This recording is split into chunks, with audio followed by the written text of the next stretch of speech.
before we get too deep into talking about history, let me go ahead and let you guys go ahead and introduce yourself. Tim, you want to go first, and we'll go to David after that. Yeah, so my name is Tim. I've been doing this film festival since its inception, which was about 2015. And that's when we actually kind of had a private launch. And then from there, rolled it out and have been touring across the country with it and trying to get in as many cities as possible. Before then, I've been doing film festivals since the late 90s when I was working with the Olympia Film Festival as their animation programmer, and had a lot of fun doing that. So ever since then, I've also started other film festivals that were more kind of family-oriented, and one that was horror-themed. But this one, I was trying to look for something niche, and nobody was really focusing on the cannabis aspect, because cannabis and movies kind of go hand in hand. And, yeah, so here we are. And David is a perfect partner. You never saw a movie. That's a fact. I'm David. Hey guys, I'm David. I've been part of this film festival since pretty much the inception with Tim, co-founders. And we've been doing this starting up upstate New York. Went to Brooklyn, went to Denver, Colorado, Seattle, all over from New York to Vermont to Miami, the West Coast. So and I, sorry, I have a little stuff.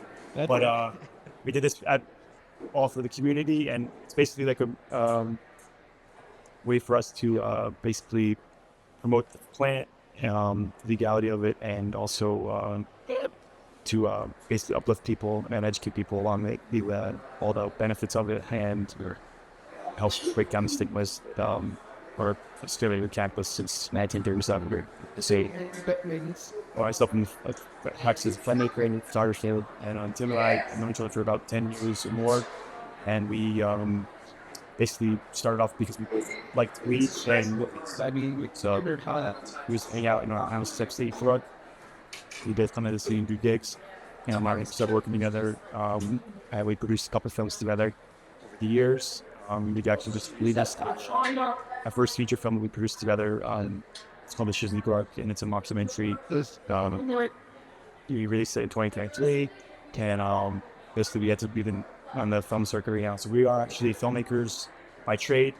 So what we're doing with the Cannabis Culture Film Festival is trying to basically incubate filmmakers with filmmakers in general, but also filmmakers that produce the genre of cannabis-related films. So we have comedies, documentaries, we have music videos, feature films, everything in between. You could have it as a regular film, but it's basically just as they have obvious affiliation in cannabis. And luckily, since we do this for about 10 years now, the quality of the film has grown tremendously as far as production, stories. There's always been cannabis since like the 60s, like Cheech and Chong, all that stuff. And going up until like the 2000s with, Jade Silent Bob, that was 1991, right? But anyways. So David, where are we catching you tonight? So we see the vibrant background there. Where? I'm in New York. At Madison Square Garden, overlooking the 7W. Okay, gotcha. Beautiful background. Yeah, it's a great background. That's a great background. So tell me, from on a more day-to-day basis, what would you say your primary function with the film festival is? Like, what would be your forte within the group? Tim and I have been doing this. Okay, Tim and I have been doing this since like the beginning. So basically, I help anything we need to do. It's basically Tim and I, and we have a couple people in between. But I help. We gather films. We produce the events. We gain sponsorships. We also hold different like side events at the events, like different functions. We come up with ideas, pitch to people, and I help Tim and I raise money to produce the film festival because it's not free. We have to rent those venues and have to increase sponsorships. So I network with my friends and colleagues and try to, bring funding so we could travel to the next venue. So how do you attract all of these young, talented artists, for your films? Do you have? Well, we actually Yes, so we partner with Film Freeway, and before that was with Out of Box. That's really what dominated the film festival market, and I'm glad that Film Freeway kind of came along and broke that up, so it was a little bit more accessible. But yeah, so we partnered with Film Freeway. We've been at it for a while. Last year was our 8th tour. This year's our 9th tour. And, because of that status, we're considered a gold level film festival. And that helps us get access to more filmmakers. And we've been, just as David is saying, we've been getting more and more quality entries. And where we're at now is fantastic. So, So definitely grown. when did that happen, Tim, along the journey when you got that accreditation or that rating? I was 5 years in. Okay. Cool. Yep. Cool. So what is, I guess let's kind of tear the process apart a little bit. And David, what we did is, because there's a lot of background sound, we muted him, but as soon as you're ready to talk, we'll unmute you. So don't worry, we got you. Awesome. So what would be like, what's the process, for filmmakers who want to be in the film festival? Like, where does it start and how does that process look? So they basically have an account set up on Film Freeway, and that allows them to plug in all their films that they've been making.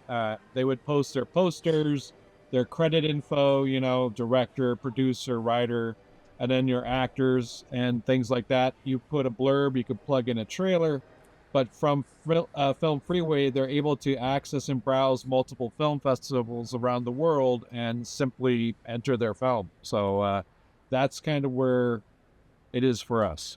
So do any of these filmmakers that are specializing in cannabis films, do they really just focus on your film festival, or do they take it out into more of a mainstream audience? Oh, definitely. It's not all just us. They take it into a mainstream audience. Some of the entries may be very heavy on the cannabis theme, and so sometimes that might limit them in other film festivals, but we find that a lot of that kind of content it doesn't always get turned down, and it will be in other film festivals besides ours for sure. And David, you were going to say something? I was going to say that we basically, once we receive the films, we have a team of people that judge the films with us, and once we accept definitely the film, the next stage of it. So that helps you get more of the A-list artists, I guess. Yeah, and then once the film is selected by our team, we basically help them promote the film with our social medias, and also coming up to the day of the event, we make sure that we follow through with the filmmakers and make sure that they basically give us content to share and help market their films. So it's a pretty, it doesn't sound like it's a crazy amount of work, but it is, because it's a nail biter at the very end when you get down to the last week before the film festival, and we're making sure we have all the assets in order, and also to have them. So Tim, do you have anything else to add to that? How many? Exactly right. How many do you guys take? Is there a specific number that you cap this at each year? I know there's categories, but is there a overall number? Ultimately, it's a matter of how many days do we have to be able to screen movies, and that will tell you right there how many movies you can take in. Because if you get 2 days, you're going to obviously have more movies than you would if you just had 1 day. So really, that's kind of the limiting factor. And since day one, we've had amazing films, by the way. It's not like we're just getting great films now. We've had them since the beginning, including films from notable filmmakers with big filmmaker fathers. So, I remember everybody raving. Like you said, that was your second one that you did that I met you at, and people were raving about the films then. And we're talking about 7 years ago or 8 years ago. So that, I think that certainly speaks for itself. So for our audience who's never been to a Cannabis Culture Film Festival, could you describe what it would be like for them to attend one of these, and how long is it, and how do they participate? What can they expect? Things along that line. Sure. So in regards to this Yep. So go ahead, David. I was going to say, I think it really depends on which film festival you attend, because we travel across the country in different cities. Wherever we get sponsorships, we travel to those cities and we try to cater an event based on the situation in the city that we're in. So also it depends how much sponsorships we raise, so that we could hire teams, and also a lot of times we have comedians and bands that play at the festivals. So it really depends on which one you go to.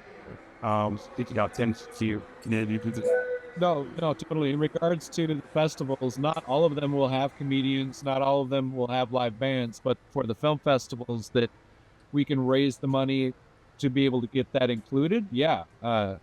We always like to have comedy included, because Rob Cantrell and a team of comedians would, I'm sure like to get more work, but we got to be able to pay them. So not every film festival, but we try to. Gotcha. So, and how long is it? Do you have various viewings? What would be like a typical cost that people could expect? How long would they expect for their viewing to be? Just in general, just so folks have an idea of what, when you get to their city. It's the same as going to the movies, man. Like when you go to the theater after you've burned one or whatever you're doing, it's like it's like a $10 to $20 ticket. For us, it's about average 10 to 15 per screening. But what we will do is we'll have like a feature film, and then we'll have a short film program. And the short film program is about anywhere from 10 to 20 short films. And it's the same price as attending a feature film, because it's about the same length, which is about an hour and a half, maybe an hour and 45. But it usually wraps up around the 2-hour mark after we've done a Q&A with the filmmakers who are in-house with us. And then we reset and get ready for the next screen. And you do it again. We do it again. So for the first night, if we did a 2-day event on a Friday, it would open, say, around, we do a red carpet and have a band, and then kick off with the host. And then the first screening would start at 7, wrap by 9 o'clock. And then by 10 o'clock, we're doing like usually most often is a short film program, but sometimes it might be 2 features, the first night. The next day will be a feature, a short film program, another feature, and then 2 short film programs, because what we've found is that short films tend to have more of an audience. There's a lot more draw to what it is, and there's a lot more variety, and there's a lot more filmmakers that are involved who also bring their people as well. Gotcha. That's true, because I was looking at your a couple of your films from your artists online, and I quickly went to the short ones. There was one like 14 minutes or something. That's because you have a short attention span. Well, I do have ADD. A lot of like people the Cliff do. Notes. You're not alone. Yeah. Can I add something into it, guys? Absolutely, of course. So basically, the last one we did 2 in the past few months. We did Camden, New Jersey, and we did Brooklyn. But the last one we did in Camden, we actually expanded on this platform, and we added in a script pitch for filmmakers, and we also had a couple of speakers that were in the cannabis community, influencers that were pretty well to do, and with a following, and they basically helped us. We helped them tell their, make a platform to tell their story, and we also we had the script pitch was amazing, and we had a couple other people there. It was hosted by Steve Bloom, who you all probably know. And Steve is an avid film critic for like 30 years, and he was also the editor at the High Times magazine. So cool.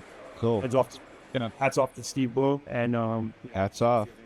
Maybe you talk about Brooklyn. Actually, we're literally sending him an award for being our best host. And he was an amazing host at Camden. Thanks definitely for mentioning that, and also mentioning the Stoner movie script pitch session, because that went very well. And we're definitely going to be doing more of that.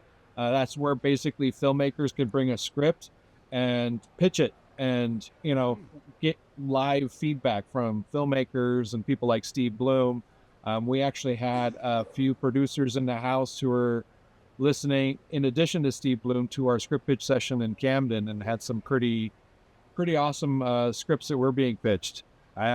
I'm hoping that at some point they get the funding they need to get made, but that's another thing, another stage where love we'd it. like to grow this is what we'd like to do is not just do the script pitches, but the second stage, which is provide, an avenue or a resource to be able to get funding so they can actually make these movies happen.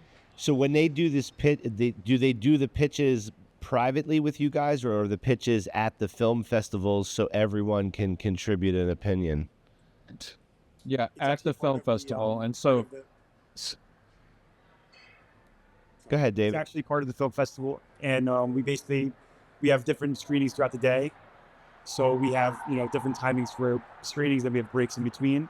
So in the morning of the second day of the film festival in Camden, we had a 2-hour session with about 10 or 12 filmmakers, and that's some amazing pitches. So Tim, I love that idea because basically getting the feedback on the early end, on the front end, I mean that's going to help them and guide them, and frankly at the end of the day get better movies produced by having that invaluable feedback, right? Yeah, that's pretty cool. Let me ask you guys this: how often do you see the same filmmakers coming through each year, or is it a one and done, or is there once they're in they keep contributing and submitting? not often, but we do have, a few filmmakers that have returned with their entries. And now we actually, in Brooklyn, had an amazing short animated film that won Best Animated Short called I Am Duck. And he is super excited about continuing on with us. And he's got another project already in the works. And he's like, hey, I want to screen it with you guys. So I'm pretty excited about that. That's awesome. That's cool. And so we are going to do some screenings tonight, and that's something that we're going to be able to show everybody, and you guys are going to be able to give us a little bit of insight on those. So I'm actually really excited for that as well. So, how many what type of genres do you encounter or have you encountered over the years? Or, because I guess cannabis content's no different than any other content. It's just, it's exactly that. You got literally everything: documentaries, dramas, lots of dramas, horror, plenty of horror, obviously comedy. It's across the board. Are any It's like David was saying too, genres- music videos. Sorry. Are there any genres that are more popular than others? Would you say? Let's say if you want to promote a film, what would be Oh, definitely. easier to promote? Documentary has a lot of legs, and in regards to comedy, if you know exactly how to reach the audience, that seems to connect really well. We would like to see more cannabis action films, cannabis action films. All right. which we actually did. Remember David, Dark Harvest with Cheech Marin? Oh, Yeah, so that was back in the day. That was about the time I think that you were there. It was because that was something we would have screened in Brooklyn for sure. man, that's super That's cool. funny because about 10 minutes ago when you guys were talking, and we're talking about films, and I was thinking about what kind of film would I make, and action film would work, because my thought was a marijuana truck, a bag falls off, I grab it, and now I'm running with 10 people behind me. Yeah. And that's how we start. Well, see, I think we have a junior filmmaker in the making right here, guys. I really do. So I'll tell you what. There's AI tools right now that you can actually make that whole thing happen if you want. Hey, we'll be back. Instant don't- movie. Tim, don't tell him that. Let's make him work for it here. I don't think you should get to start with AI right away. I think you should earn your way to AI.